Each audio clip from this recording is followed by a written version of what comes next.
Hey there, y'all. Welcome back to another episode of TokeAlot with TokeAlot. I am your hostess with the mostest that always gets the stonedest, Terry TokeAlot. And for today's episode, we'll be doing a little educating, a little learning, and maybe even some 420 myth busting. So, what is Reefer Madness? And how did it come to be? Why was this negative propaganda so effective? We will be answering those questions later on in the episode. And also, later on, we'll be doing a little 420 myth busting, some urban legends. I'm very excited. I also did a poll on the Instagram story. If you guys didn't see it, I had a lot of responses, so I'm excited to see what you guys thought the answers were for our little true and false myth busting debacle. I don't fucking know what to call it. But anyways, yeah. So, if you are interested in finding out how Reefer Madness came to be and where it got started, stay tuned. If you want to hear some 420 myths and figure out whether they're true or false, stay tuned. Other than that, just a quick little brief message from future Terry with sponsor shout-outs, and we'll get on with the episode. Just a quick reminder that you can find any and all sponsors of TokeAlot with TokeAlot on the link tree on our channel page. A huge thank you to all of the local businesses that make TokeAlot with TokeAlot possible. Hi guys, it is Terry. This is super far in the future. However, I just wanted to make that known that this episode was filmed or recorded last year, so I am reposting it or kind of just revamping it. Either way, hope you guys enjoy. I will see you at the end for shout-outs. Bye!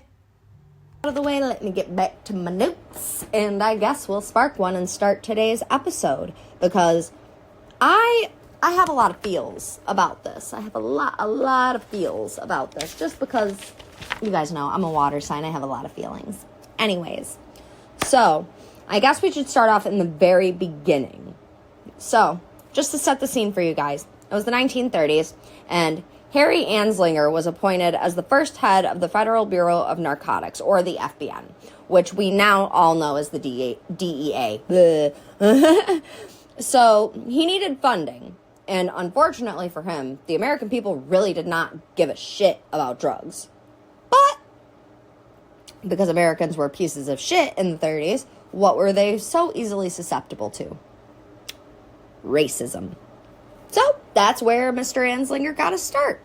He started with, demonizing the Chinese and opium dens. He started by targeting black jazz musicians who used heroin, and he realized that those were such small, marginalized groups that he really wasn't getting the funding that he was used to during the Prohibition era. So, he needed a different plan of attack. And there was this really popular smoking craze that was picking up in jazz clubs and amongst migrant workers from Mexico. And it was known as, I'm sure I don't even have to say it, but I'm going to just in case some of you are not putting two and two together, marijuana. I got so into, getting into how I feel about this fucking Harry Anslinger bullshit that, I didn't even spark my blunt yet. So, I'm gonna do that really quick while I continue on my little tirade. So, obviously we all know that cannabis was cultivated in the United States way before the 1930s. And it's been growing in the United States since the 17th century, and it was a staple in a lot of pharmacies for generations. And the fucked up thing about it is that Anslinger himself publicly came out and was like, no, cannabis is fine, it's harmless. So, he was able to totally divert everybody from this by not calling the plant cannabis, by calling it marijuana. And it was a rarely used term that sounded exotic and insidious, or, Mexican. So, that was more than enough to already frighten the public, as it was. So, in 1936 is when Anslinger decides that he's going to make up this bullshit statistic. And the statistic was that 50% of all of the violent crimes in the U.S. are in areas populated by Mexicans, Greeks, Turks, Filipinos, Spaniards, Latin Americans, and Negroes. And maybe traced to the use of marijuana. So, nobody knows where Enslinger pulled that fucking statistic out of his ass, most likely. That wasn't a true statistic at all, and in fact, there was no studies or polls to confirm any of the things that he was fucking spewing. So now that Anslinger had laid the roots of racism about marijuana, now it was time to just start coming up with even more bullshit to back this theory of marijuana being harmful and marijuana being the root of all of the violent crimes in the U.S. Or at least 50% of them anyways. So, that just blows my fucking mind that that's how this all started. It wasn't long after that Enslinger got a lot of support from a lot of pretty big names in, like, pop culture at the time. So, media mogul and the inspiration for the film Citizen Kane, William Randolph Hearst, promoted Enslinger's theories quite often and stoked racist fears about marijuana in his papers, saying, and I quote, "Reefer makes darkies think they're as good as white men." Now, if that doesn't show you absolutely how fucking racist these men were, I have more. Trust me. Anslinger made a bunch of fucking random bullshit claims in his time, just making marijuana, cannabis, whatever you want to call it, into this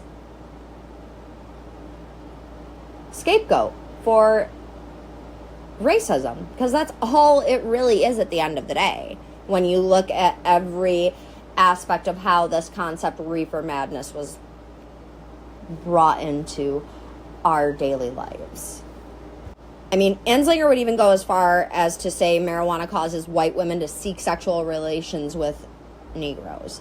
Now, that just does... wow. Just wow. That's all. That's... just wow. On top of those claims, he also perpetuated that smoking marijuana makes people lazy or sex crazed or makes them zombies. So basically, he was just contradicting himself left and fucking right. Like, no matter what he said, one minute he was saying that it made people sex crazed, but then it made them lifeless zombies. Like, I'm confused.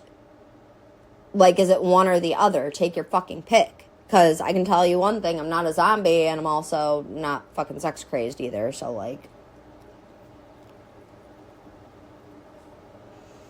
I'm smoking a blunt right now. So when Reefer Madness started, obviously there was a bunch of little, like, subgroups and stuff that, you know, were sprouted because of Reefer Madness and the war on drugs, as we all know now. One of the bigger groups that was associated with marijuana, as we all know from the 60s and 70s, is the Dirty Hippies. So, I want to quote this directly from the article that I read it from in LitHub, and also it's an excerpt from a 1994 interview with Harper's Magazine. I just want you to pause this, take a moment, prepare yourself for what you're about to hear. Granted, I'm sure we all knew this by now. The government has hidden shit from us forever and has also lied to us for basically as long as it's been in fucking place. So, please take a moment to mentally prepare yourself for this quote that I'm about to read. Now, this is from, I might butcher this name, I'm sorry, John Ehrlichman. He was an advisor to President Nixon. And this is his quote from a 1994 Harper's Magazine article. "Did we know we were lying about the drugs? Of course we did. The Nixon campaign in 1968 and the Nixon White House after that had two enemies, the anti-war left and black people.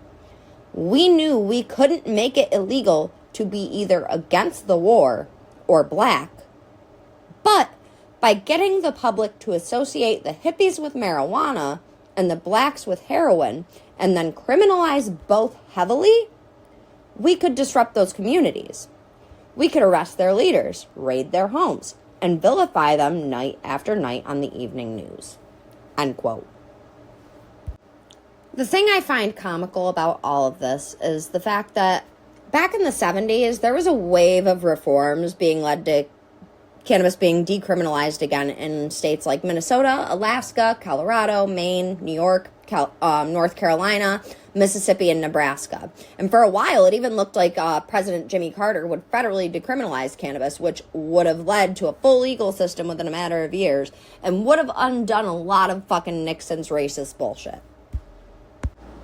Now, this brings us to good old Ronald Reagan. Now, Ronald Reagan fucking hated weed. He hated it. And he was a huge fucking racist, in case nobody knew. But he was the one who started the welfare queen trope. And that essentially, all poor people were unwilling to work because of the government being willing to take care of them. And this demonized a lot of social programs like food stamps, mental health care, housing assistance, and tapped into the middle class bigotry against poor minorities. So this also lumped people who used cannabis into this category of welfare queens.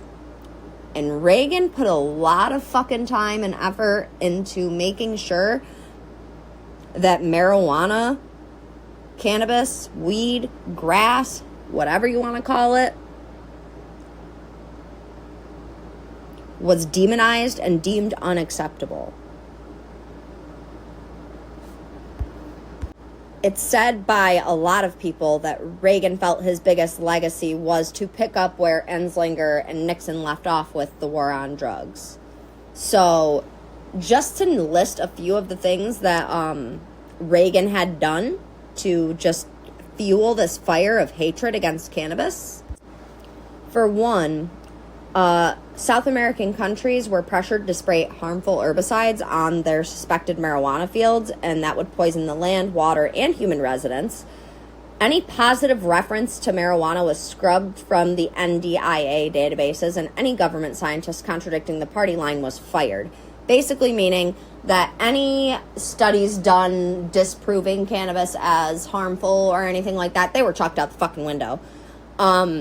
Mandatory minimum sentences forced judges to pass outrageous decade-long prison terms for minor marijuana infractions, causing an explosion in the prison population. Now, if you think about how many people are in prison or how many people have been to jail for just a joint, a gram, you could thank Anslinger, Nixon, and Reagan for that one. Because really, at the end of the day, it is truly their bigotry and their racism that has fueled this decades-long war on a drug that isn't even a drug. It's fucking medicine. So now, thanks to those fucking douchebags, we have the largest prison system. And we are the nation with the largest amount of its population incarcerated in the world. So yeah, that's how Reefer Madness got its start. So if you want to thank anybody or curse anybody, you can thank Anslinger, Nixon, and Reagan, because they're all fucking racist assholes. So yeah, there's that. Now, a lot of you also may be aware of the 1936 film Reefer Madness, and it was originally made as Tell Your Children and sometimes titled The Burning Question, Dope Addict, Doped Youth, and Love Madness. Now, this was a 1936 American propaganda film about drugs revolving around the melodramatic events that ensue when high school students are lured by pushers to try marijuana. And after they try it, they become addicted, and eventually they go on a slew of misadventures, including a hit and run, manslaughter, murder, conspiracy to murder, and attempted rape. Now, while all this is happening, they're suffering hallucinations. They've descended into insanity, essentially. And they associate with organized crime in the film as well. Now, the fact that this film even exists is mind-boggling. Boggling? I've never understood whether it was mind-boggling or mind-boggling. These are the hard-hitting questions. Just to know, it was also made into a movie musical later on in 2005, which starred Kristen Bell, Christian Campbell, Neve Campbell, like a bunch of pretty famous people, like starred in a movie musical based on the 1936 propaganda film Reefer Madness and just totally, like, tore it to fucking shreds. So, I guess if you ever want a good laugh and you're a pothead, I guess go watch that. I mean, I don't know. Maybe I should watch it. Maybe I should have watched it before I recorded this episode. Lilo, get off the iPad. You're not doing podcast work. Lilo's trying to help me look at my notes, and she's not being very helpful. But, so yes, Reefer Madness, whether you want to believe it, believed it already, what have you, it was truly all rooted in just racism and bigotry. So, whatever misconception you've had of Reefer Madness prior to this, you can just toss it out the window, because I did my fucking fact checking and I did my research, so you guys didn't have to. You're welcome. So, I'm going to really quick take a dab before I get into our little interactive portion of today's episode. So, today's dab is sponsored by Elevated Labs High 3, so shout out to my friends over there, and shout out to all of the amazing sponsors of TokeAlot with TokeAlot. You can find any and all podcast sponsor info on the link tree posted on the channel, or on my personal page, or on my podcast Instagram page, whichever works, whatever floats your boat, guys. Whatever floats your boat. Anyways, where's my dab tool? Ha ha, beach paracord, I found you. Hucklebuckle beanstalk. Does anybody, okay, sound off in the comments section below. Do you know what Hucklebuckle beanstalk is? Yes or no? I would love to know if you guys know what Hucklebuckle beanstalk is, because not many people know what Hucklebuckle beanstalk is. And I've been asking a lot of people if they know, because me and one of my coworkers have been talking about it for, like, I don't know, forever, because we're the only two people on the fucking planet who apparently know what Hucklebuckle beanstalk is. So, if you know what it is, sound off below. Anyways, this is a fucking goober dab. I'm just gonna fucking take it. I'm gonna also take it out of my cool new little bubbler that I didn't get from any of the podcast sponsors today, unfortunately, but I will say I really like this new bubbler, and I felt like a new fun toy was needed for the podcast. So, but I did get it from one of the sister stores of Mad Hatter's Hideaway, so, and I also work there, so if you don't know, you should know by now. Anyways, yeah, so, high 3 dabby dab really quick, followed by the high state of mind blunt. This dab is fat, I'm gonna die.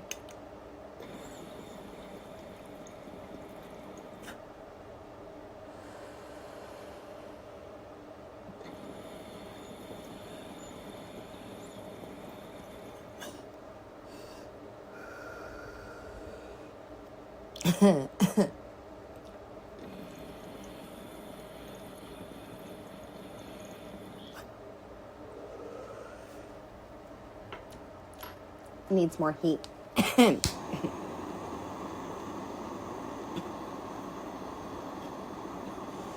I'm already coughing and I'm like, it needs more heat.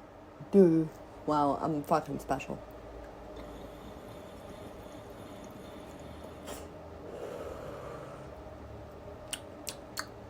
Good soup.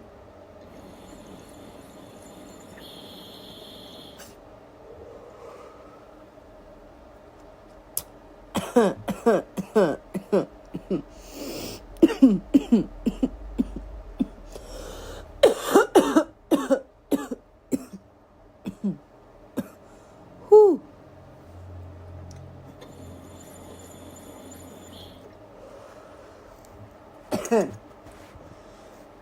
Sometimes I'm really glad that there's not a video portion yet, so you guys can't see how red I get and how much, like, if the dab is really good, I'll, like, fucking cry. My nose will get all runny, I'll get the dab sweats, I'll look like a fucking crazy person. So I'm kind of thankful that we don't have a video set up for the podcast yet. Whew. I don't even know what kind of concentrate that was, I just know it tasted good. So thank you. Thank you to Elevated Labs High 3, concentrate sponsor for today's episode. Whew. Hello. All right. So, the interactive portion of today's episode. So, earlier this week, I say it like it literally wasn't just fucking yesterday. Yesterday for me. It was Sunday for you guys because, you guys are all going to hear this on Tuesday. So, on Sunday, I posted on the Instagram story a couple of fun little polls for you guys to interact with. And we got some feedback. We got some answers. And I have a couple of other ones that I just, didn't include just because I didn't know if, you guys really wanted to hear them. So if you guys do want to hear them, sound off below. Maybe I'll make a second episode and we can even try to debunk some of these ourselves. So,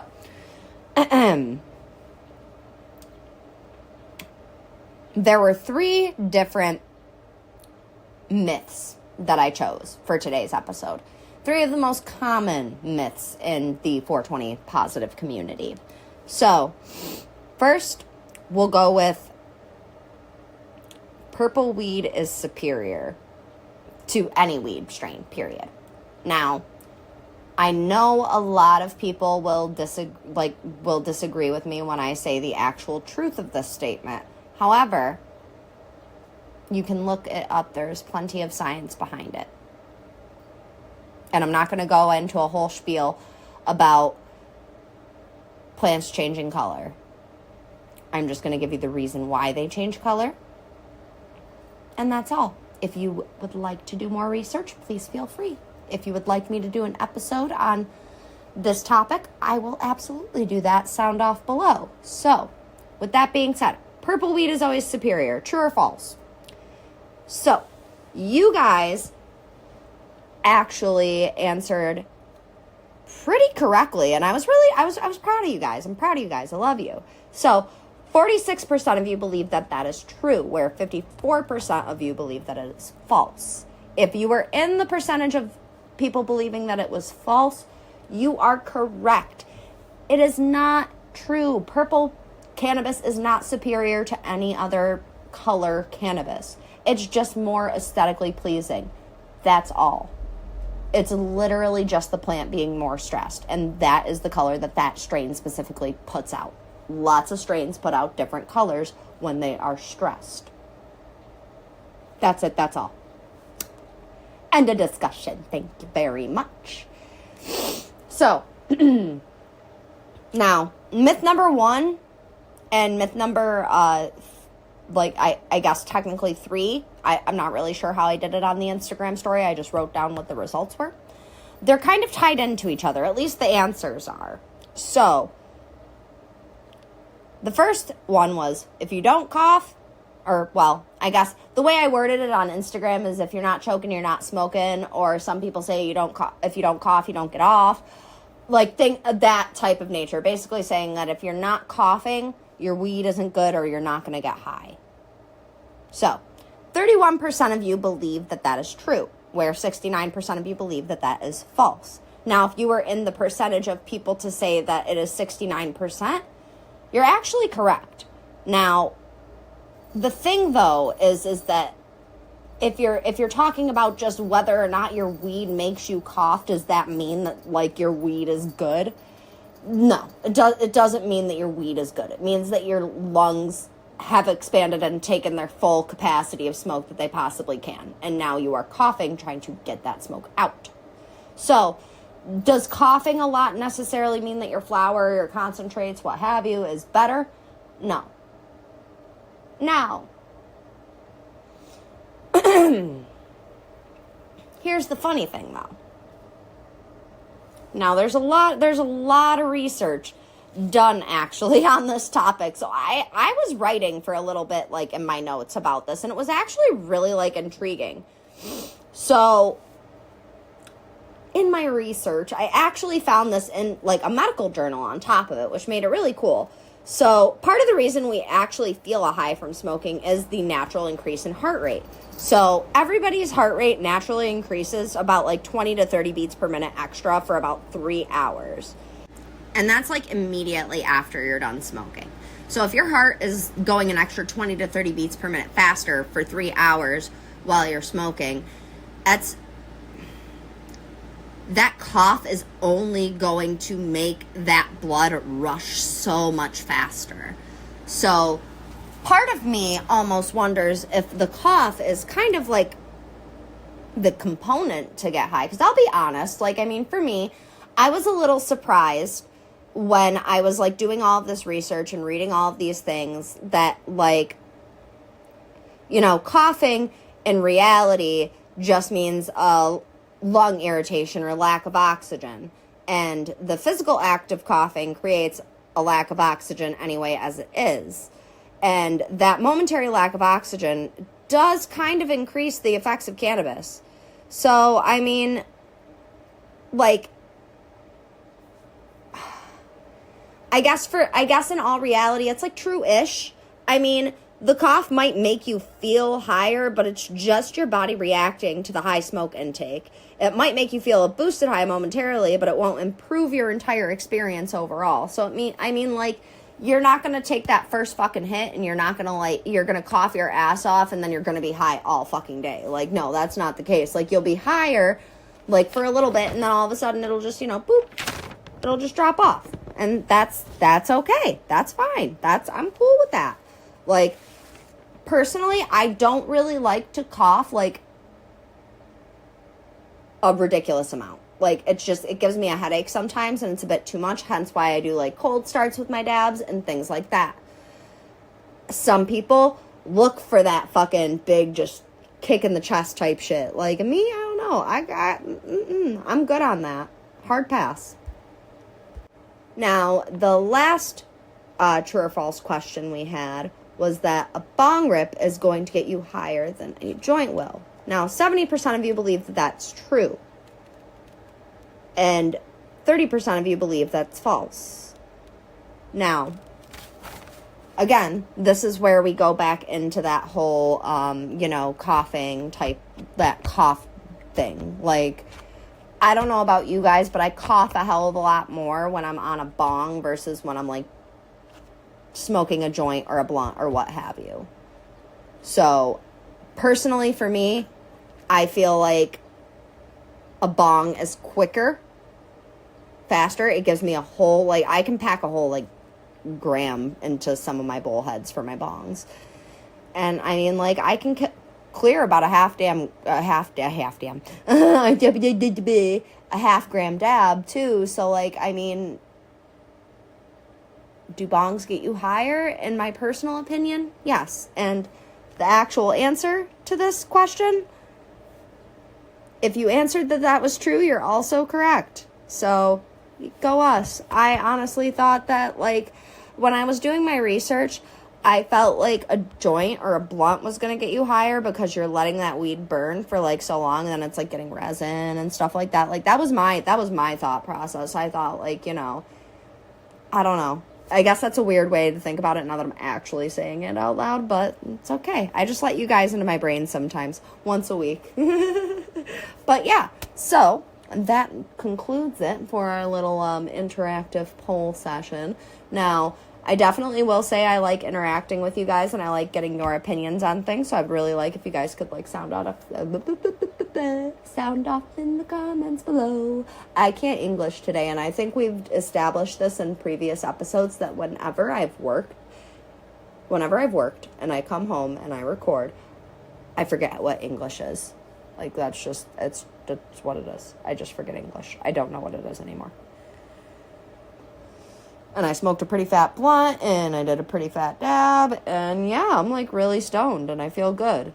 It's a good time to be alive. What a time to be alive. I love being alive in recreational legalization era. It's wonderful. However, I mean, we should have already been here considering the fact that marijuana was never criminalized until the 30s anyways, but, you know, who am I to judge? Whatever. Fuck you, Harry Anslinger. You're a dick. You're dead, but you're a dick. Just saying. Anyways,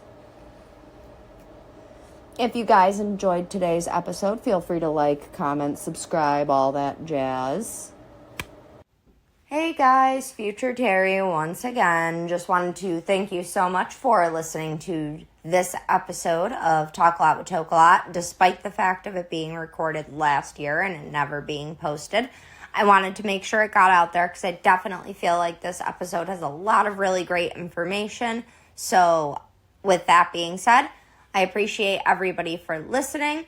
And here are our quick little disclaimers and podcast notes and sponsorship info. Other than that, we will see you guys next episode. Keep blazing, stay amazing. Bye.